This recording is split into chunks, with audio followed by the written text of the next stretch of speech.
Sejak kasus virus corona ini mewabah dan menjadi pandemi global, salah satunya di Indonesia. Nah, karena hal tersebut, banyak sekali perubahan yang sangat amat drastis dalam kehidupan sehari-hari. Yang tadinya normal atau biasa dilakukan, lalu menjadi hal yang sangat amat harus kita pikirkan untuk saat ini. Contoh sederhana seperti berjabat tangan, atau saling berbagi tempat makan atau minum.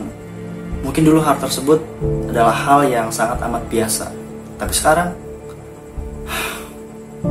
sama aja kalau kita mau kemana-mana kayak cemas gak sih? Kayak ke mall misal atau pergi perjalanan jauh. Kenapa cemas? Ya corona coy gitu loh. Karena sekarang tuh kalau misalnya kita mau pergi harus banyak hal yang harus kita persiapkan. Kayak misal pakai masker, bawa hand sanitizer, bersihin tempat duduk, dan masih banyak lagi. Supaya apa? Ya setidaknya meminimalisir penyebaran virus corona. Di luar dari itu, kegiatan belajar mengajar pun menjadi salah satu kebiasaan yang berubah sama pandemi. Bahkan, bekerja pun juga dari rumah, WFH. Saat ini, sekolah ataupun universitas menerapkan belajar online. Semua kegiatan belajar mengajar harus melalui online untuk menghentikan penyebaran virus corona. Dan mungkin untuk sekarang, ada beberapa kampus atau sekolah yang sudah memberlakukan tatap muka. Nah, ngomong-ngomong tatap muka, sekitar beberapa hari yang lalu gue dapat SMS dari Kominfo bahwa kasus positif COVID-19 menurun. Pas gue cek, pas gue research, ternyata benar cuy gitu loh. Alhamdulillah banget. Perkembangan penanganan COVID-19 mingguan terus menunjukkan perbaikan. Per 22 Agustus 2021, Menteri Koordinator Bidang Maritim dan Investasi Luhut Binsar Panjaitan menyebut kasus positif COVID-19 di Indonesia terus menurun. Pertama, situasi pandemi COVID-19 terus menunjukkan perbaikan. 1 minggu kebelakang ini kasus konfirmasi harian nasional turun. Bapak Presiden menekankan selain kita bersyukur, kita harus tetap waspada.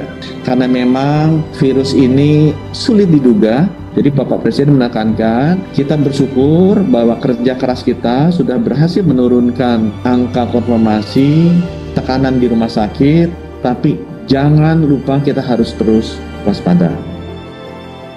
Tapi, walaupun kasus positif COVID-19 menurun, pandemi belum sepenuhnya hilang, belum berakhir, belum benar-benar bebas dari virus corona. So, walaupun situasi pandemi Indonesia sudah menunjukkan penurunan, kita harus tetap disiplin menerapkan protokol kesehatan, mulai dari memakai masker, mencuci tangan, menjaga jarak, dan jangan lupa untuk divaksin, bagi yang belum.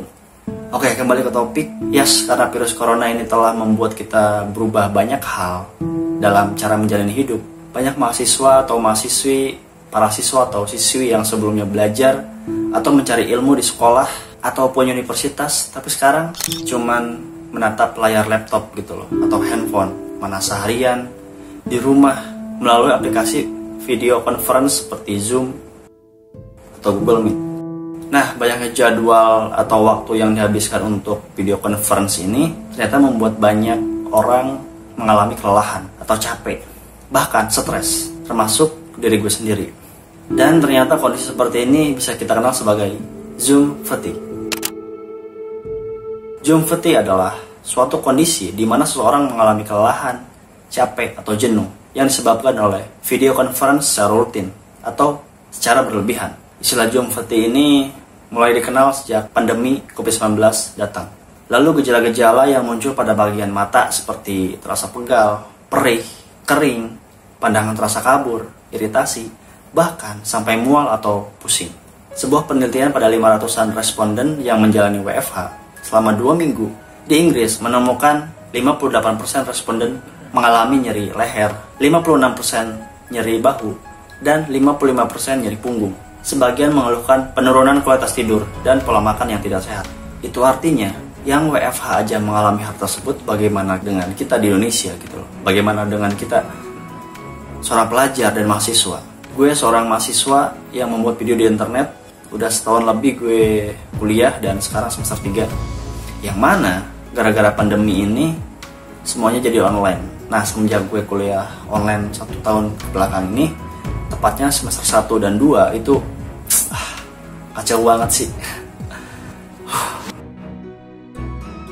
Ketika gue tahu atau mendengar bahwa kuliah akan daring, awalnya gue merasa cukup optimis gitu loh.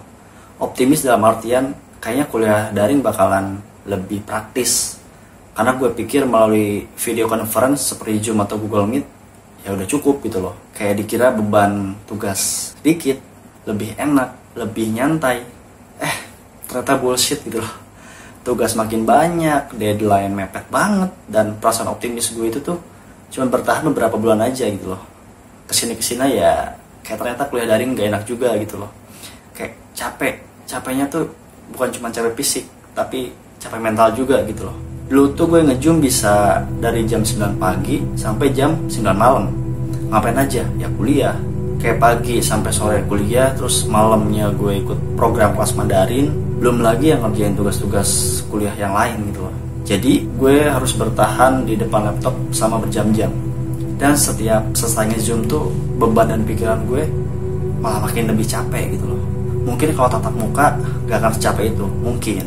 Ingat banget dulu mata gue sampai perih gitu loh, sampai dibawa ke rumah sakit. Cuman alhamdulillahnya kata dokter ya gak apa-apa, katanya ini mah matanya cuman kelelahan. Ya uyuhan anjir depan laptop terus gitu loh. Terus gue sampai sakit. Alhamdulillahnya sakitnya ya pas kelar UTS sama UAS. Jadi setidaknya agak tenang lah ya. Ya intinya kayak gitulah. Kacau banget. Ya mungkin pada waktu itu gue masih beradaptasi, masih meraba-raba, masih kayak mencari tahu lah gitu loh. Kayak gimana sih kehidupan perkuliahan itu gitu loh. Mana angkatan 2020 adalah angkatan yang pertama kali daring kan.